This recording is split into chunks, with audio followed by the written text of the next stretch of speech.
Hi guys, आप देख रहे हैं रोस्टेड रिप्लेज और आज मैं आ गया हूँ हम 60 हैं का पार्ट 2 लेकर। जिसने भी अभी तक इसका पार्ट 1 नहीं देखा है वो इस लिंक पर क्लिक करे जो हमारे डिस्क्रिप्शन बॉक्स में है एंड देखें इसका पार्ट 1। ये फिल्म अनडाउटेडली हम सब में से बहुतों का गिल्टी प्लेजर या उल्टी प्लेजर, जो मर्जी बोलो, वो है। और हमने फर्स्ट पार्ट में अभी तक बात करी है इन सबके कैरेक्टर स्केचेस के बारे में और हमने ये बोला है कि कैसे ये फिल्म एक बहुत ही बड़ी इवेंट मैनेजमेंट कंपनी का ब्रोशर लगती है, जिसमें फर्स्ट हाफ में अभी तक हमने देखा है कि सगाइयां हुई हैं, शादियां हुई हैं, 25वीं वेडिंग एनिवर्सरी हुई है। लेकिन अब है सेकेंड हाफ और अब हम देखेंगे ड्रामा। शाबाश बेटा, बहुत बढ़िया। तो ये ड्रामा स्टार्ट होता है कैसे? हम लोग पहुंच गए थे रामपुर, जहाँ पे मनाया जा रहा था हनीमून। मजा आ रहा है ना? और हनीमून का सही उपयोग, वक्त का पूर्ण इस्तेमाल कोई मत सीखिए इनसे, क्योंकि ये मोहल्ला लेकर निकले थे हनीमून पे और वहां पर पहुंच के दे रहे हैं अपने छोटे भाई को ज्ञान की कैसे उन्हें सोनाली बेंद्रे को थोड़ी इंपॉर्टेंस देनी चाहिए। और हर एडवाइस में लपलपाती जबान से पैट्रियार्की टपक रही है। एक लड़की अपना सब कुछ छोड़कर आ रही है तुम्हारे लिए। जैसे तुम्हें पसंद है वैसे रहती है, वैसे कहती है, बदले में सिर्फ थोड़ा सा प्यार ही तो चाहती है। पर सलमान ये सब सुनने में इंटरेस्टेड कहाँ है? वो तो देख रहा है लोगों के चेहरे पे लाचार। तो कभी कभी आपको ऐसा नहीं लगता? भैया अगर इन पे मैं गाड़ी चढ़ा दूं तो गरीबी खत्म तो हो ही जाएगी एक तरीके से।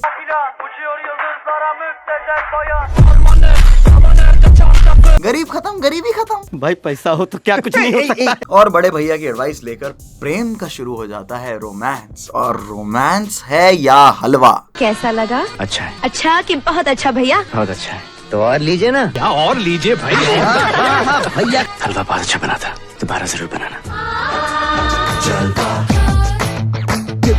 हलवा हलवा। पर एनीवे कुछ तो है एटलीस्ट, क्योंकि मोनीश बहल और तबू का तो हमें वो भी देखने को नहीं मिला। मुझे तो ये हाफ बैटरी लगता है।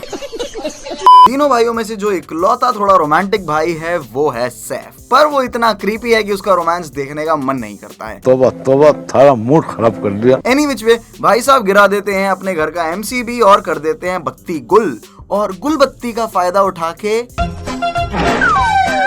बैठे रहते हैं। पर भाई मेरा मतलब बरजातिया साहब की फिल्म है तो इस बात पे सगाई तो करा ही देंगे अब लड़के और लड़की की। और वहीं हम देखते हैं कि सारा खानदान जो शायद उन्हीं के घर पड़ा ही हुआ था दोबारा एकत्रित हो जाता है और हमें देखने को मिलती है बहुओं की परफॉर्मेंस। Inner peace. भाई तुम बहुएं लेकर आए हो या एम्प्लॉयज लेकर आए हो? मेरा बोनस किधर है? ये तुम्हारे घर की बावर्ची हैं, ये तुम्हारे घर का डेकोर देखती हैं, ये तुम्हारी जश्नों में परफॉर्मेंसेस कर रही हैं। और यार इस फैमिली के लोग जो एंजॉय करते हैं, मुझे इनकी हरकतें और बातें कुछ समझ नहीं आती। मतलब ये वही लोग हैं जो कॉलेज के टाइम तक फ्लेम्स निकालते रहते थे। लड़की, लड़का। चीचा जी, मैं तो मर गई।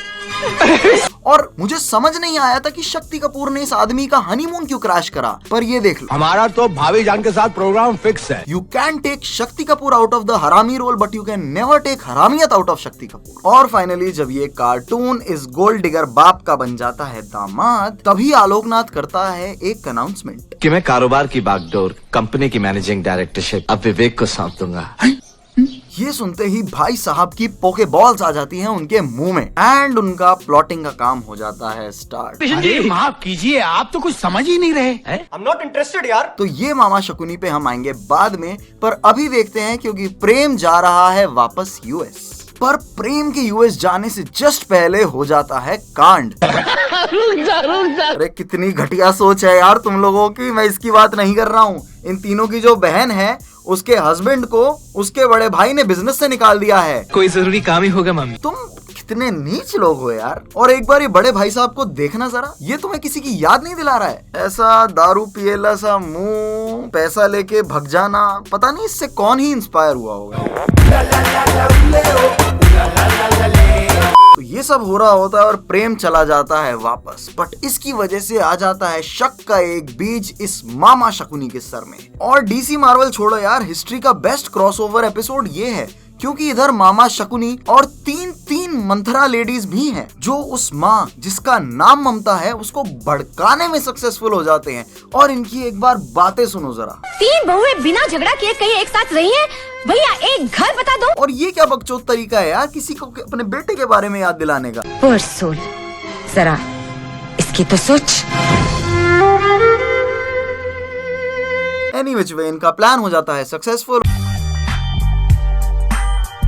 और अगली सुबह ये माँ करती है डिमांड बंटवारा की। और तुम्हें अगर लग रहा है ना कि यहाँ पे ये मर्यादा पुरुषोत्तम राम जैसा बेटा और ये दशरथ और ये कैकई, तो अभी फिल्म आगे देखते जाओ, तुम्हें पता चलेगा कि ये रामायण से कितनी चुराई गई फिल्म है। क्या बात कर रहा है? मतलब हद होती है यार। लोग हॉलीवुड से फिल्में चुराते हैं, लोग साउथ इंडियन फिल्म्स की रीमेक बनाते हैं। तुम क्योंकि तुम्हारा बड़ा संस्कारी कोट अनकोट सा प्रोडक्शन हाउस है तो तुमने रामायण का रिप ऑफ बना दिया। सही खेल गया बेंच। वो भी तक थैया थैया जैसे गानों के साथ। तेरे हेवड़ा में नाचे मोर यार। सबसे ज्यादा अगर इनजस्टिस हुआ है किसी के साथ तो वो है लक्ष्मण के कैरेक्टर के साथ, क्योंकि इस कार्टून को लक्ष्मण बना दिया। अगर आपने जाने का फैसला कर ही लिया है और अगर मम्मी भी आपके जाने से खुश है तो मैं भी चलूंगा आपके साथ। फिल्म बढ़ती है आगे और हम देखते हैं कि भरत लौट आता है अपनी नानी के घर से, यानी Salman Khan returns from America. उसकी पढ़ाई हो चुकी है खत्म और वो घर आते ही देखता है कि मुझे एमडी बना रहे हैं कुछ भी। तो वो बड़े भैया के पास चले जाता है और जब बड़े भैया अपने खड़ाऊ उन्हें नहीं देते तो वो गद्दी लेने से मना कर देता है। मतलब यार तुम रहने दो फिर। और वहीं हम देखते हैं कि ये दोनों जो हनीमून पे कुछ नहीं कर पाए, जो सुहागरात पे कुछ नहीं कर पाए, घर से जाने का पूरा इस्तेमाल करते हैं एंड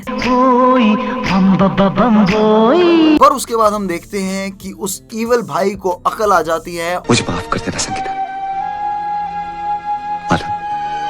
मुझे माफ कर दो। और वो बुला लेता है अपने छोटे भाई को बिजनेस में वापस, जो देखकर रीमा लागू की भी जग जाती है ममता।